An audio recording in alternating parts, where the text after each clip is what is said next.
നമസ്കാരം. വളരെയധികം സന്തോഷം. ആദ്യം തന്നെ കടമ്പാട്ടുകുണം SKVHSലെ കുട്ടികൾ തയ്യാറാക്കുന്ന ഈ കടമ്പാട്ടുകുണം പ്രദേശത്തിനെ അടിസ്ഥാനപ്പെടുത്തിയിട്ടുള്ള ഡോക്യുമെൻ്ററിക്ക് എൻ്റെ ആശംസകൾ.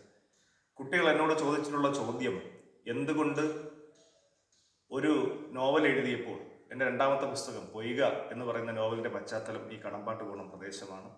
കിഴക്കനയിലെയും നാവായിക്കുളവും നമ്മുടെ കല്ലുവാതുക്കലും പലവക്കോടുമൊക്കെ ഉൾപ്പെട്ട് വരുന്ന നമ്മുടെ ഈ പ്രദേശത്തിൻ്റെ പശ്ചാത്തലത്തിൽ നിന്നുകൊണ്ടാണ് രണ്ടാമത്തെ പുസ്തകം എഴുതിയിട്ടുള്ളത്. അപ്പോൾ എന്തുകൊണ്ട് ഒരു കഥ എഴുതാൻ നേരം, ഒരു നോവൽ എഴുതാൻ നേരത്ത് ഇത്തരത്തിലൊരു നാടിനെ പശ്ചാത്തലമാക്കി എന്നുള്ളതാണ്.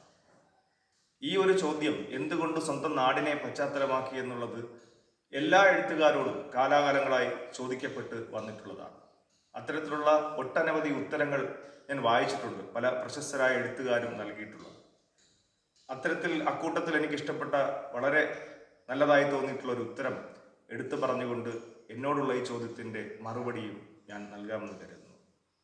അത് ലോകപ്രശസ്തനായ എഴുത്തുകാരൻ ഓർഹൻ പമുക്, തുർക്കിക്കാരനാണ്, നൊബേൽ സമ്മാന ജേതാവാണ്. മൈ നെയിം ഈസ് റെഡ് എന്ന് പറയുന്ന ഒരു പുസ്തകത്തിനാണ് അദ്ദേഹത്തിന് നൊബേൽ സമ്മാനം ലഭിച്ചിട്ടുള്ളത്.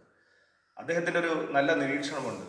അതിങ്ങനെയാണ്: ഒരു നാടിൻ്റെ എഴുതപ്പെട്ടിട്ടുള്ള ചരിത്രം എന്ന് പറയുന്ന, ഹിസ്റ്ററി എന്ന് പറയുന്ന സംഗതിയേക്കാൾ ഒരു നാടിനെ പിൽക്കാലത്ത് അറിയാൻ പോകുന്നത്, മനസ്സിലാക്കാൻ ആൾക്കാർ ശ്രമിക്കുമ്പോൾ തേടിപ്പോകുന്നത് ആ നാട്ടിൽ നിന്ന് വന്നിട്ടുള്ള ഫിക്ഷനുകളെ ആയിരിക്കും, കഥകളെയും നോവലുകളെയും ആയിരിക്കും എന്നുള്ളതാണ്. അതായത് ഒരു നാടിൻ്റെ ചരിത്രം, ഹിസ്റ്ററി എന്ന് പറയുമ്പോൾ ആ നാടിൻ്റെ നാൾ വഴികളാണ്. ആ നാടിൻ്റെ ഭരണാധികാരികൾ, വികസനം, നേട്ടങ്ങൾ അല്ലെങ്കിൽ നിർമ്മാണങ്ങൾ, അത്തരത്തിലുള്ളൊരു സെഗ്മെൻറ്റിലൂടെയാണ് ചരിത്രം പലപ്പോഴും, പോരാട്ടങ്ങൾ, സമരങ്ങളൊക്കെ ആ ഒരു വഴിയിലൂടെയാണ് നമ്മൾ എഴുതപ്പെട്ടുള്ള ഹിസ്റ്ററി കടന്നു പോകുന്നത്.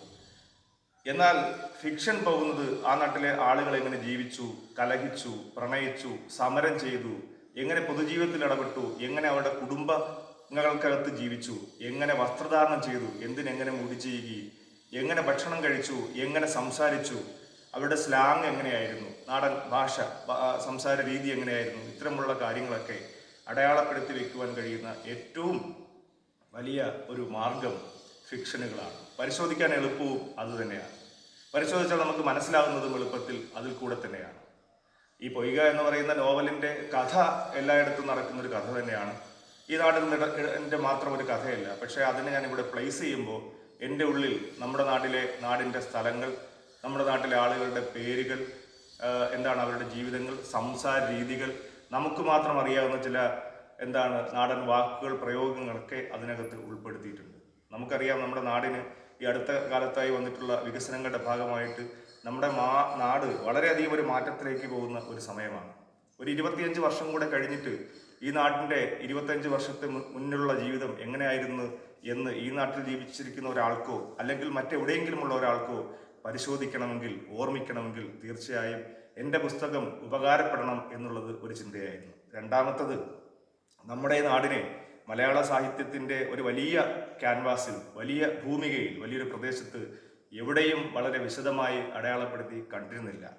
പലപ്പോഴും വായിച്ചു പോകുമ്പോൾ നമ്മൾ ആലോചിക്കും, നമ്മുടെ നാട്ടിനും ഇങ്ങനൊരു കഥയില്ലേ, നമ്മുടെ നാടും സാഹിത്യത്തിൽ അടയാളപ്പെടുത്തി വരേണ്ട ഒരു സ്ഥലമല്ലേ എന്നുള്ളത്. ആ ഒരു സംഗതി കൂടെ മനസ്സിൽ വെച്ചുകൊണ്ടാണ് എഴുതാൻ നേരം ഈ നാടിൻ്റെ പശ്ചാത്തലത്തിൽ നിന്നും അത്തരത്തിലൊരു നോവൽ എഴുതിയത്. നന്ദി, നമസ്കാരം.